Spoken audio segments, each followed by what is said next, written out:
Вести на Слободна ТВ.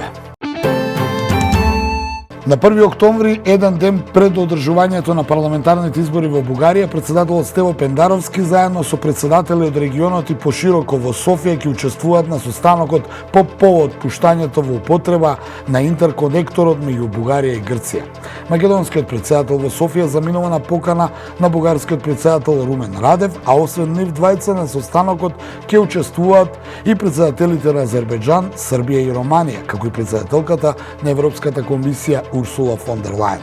Иако на агендата на средбата се енергетски прашања, не е исклучено Пендаровски и Радев да имаат билатерална средба за развојот на односите меѓу двете земји. Дел од бугарските медиуми веќе објави дека Пендаровски оди во Софија без страв од бугаризација, откако тој во телевизиско интервју кажа дека од бугаризација се плашат само македонци кои имаат лабаво национално самочувство. На агендата на последната средба на заедничко македонско-бугарската историска комисија што се одржа во Скопје беа учебниците по историја и периодот на средновековието во Бугарија и во Република Македонија и евентуалното заедничко чествување на Гоце Делчев, но повторно ништо не се случи, вели ко-председателот на комисијата од бугарска страна Ангел Димитров. Димитров смета дека исходот од последователната средба е интересен и важен сигнал пред се за атмосферата во која што работеше комисијата, бидејќи се покажа дека таму нема подготвеност за некаква промена, изјавил Димитров за БНТ. Средбата се одржа во време кога опозицијската ВМРО-ДПМН побара референдум за отфрлање на договорот за пријателство и добрососедство со Бугарија, а како што вели Димитров, некои македонски колеги отворено му кажале дека се подложни на заплашување на притисок доколку променат нешто во нивната позиција. Според него, Гоце Делчев е постојано во програмата на комисијата веќе трета година и никако да се стигне до него. Оно што е решено и објавено, вели, е дека треба да се пристапи кон промена на учебниците во Македонија, и тоа оние учебници кои се надвор од нашата заедничка историја. Димитров уште објаснува дека забелешките за бугарските учебници се општи, не се однесуваат на важни нешта во интерпретацијата на историјата и се пожелни, но според него Македонија треба да има сериозни промени во учебниците. Ниту една функција не е дадена еднаш за секогаш и нормално е дека доколку постојат некои работи кои што не задоволуваат, мора да постои соодветна одговорност, а пред она што го сметам е дека е јавен интерес, не треба да се застане во одбрана на било која функција, истакна денеска градоначалничката на Скопје Данела Арсовска околу смената на директорите во јавните градски предпријатија. Во однос на тоа дали градот ќе трпи од актуелната состојба што се случи по прекинувањето на соработката со ВМРО-ДПМН, Арсовска вели дека град Скопје ќе продолжи да испорачува проекти, а дали ќе биде подобро, дали ќе биде полошо и дали ќе трпи градот, тоа времето ќе го покаже. Најважно е според неа да се заштити интересот на граѓаните и средствата кои што тие ги даваат за да се реализираат нивните проекти.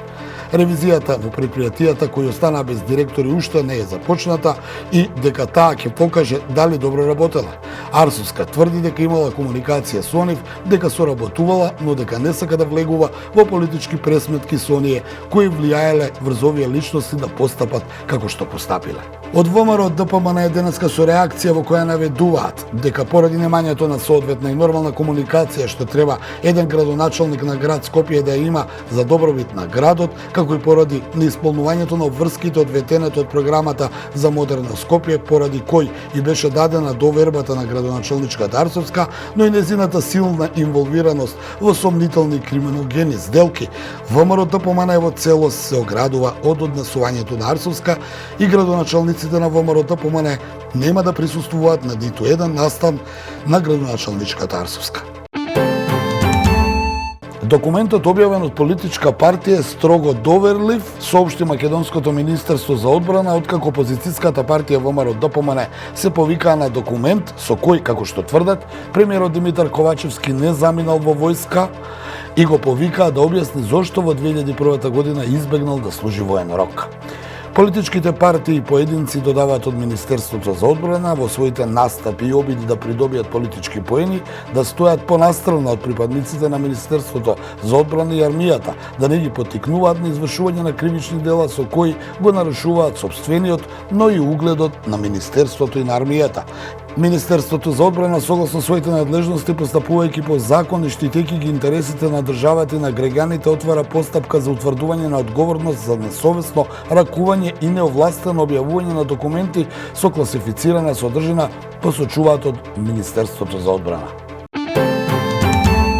Поранешниот руски председател Дмитрий Медведев изјави денеска дека е од огромно значење сепаратистите во Украина, поддржани од Москва, да одржат референдуми за приклучување кон Русија. Во објава на социјалните мрежи, Медведев посочи дека официјалното претварање на народните републики Донецк и Луганск, поддржани од Москва, во Русија, е витален чекор за обезбедување на нивните интереси и може дополнително да ја оправда руската употреба на воена сила за да ги заштити. Вчера сепаратистичките лидери на Донецката и Луганската Народна република се согласија да ги здружат силите за одржување референдуми за приклучување кон Русија, откако назначените проруски представници во двете републики ги засилија своите повици за гласање. Референдумите во Донбас се од големо значење не само за севкупната заштита на жителите на овие два региони, туку и на другите ослободени територии и значи враќање на историската правда, вели Медведев.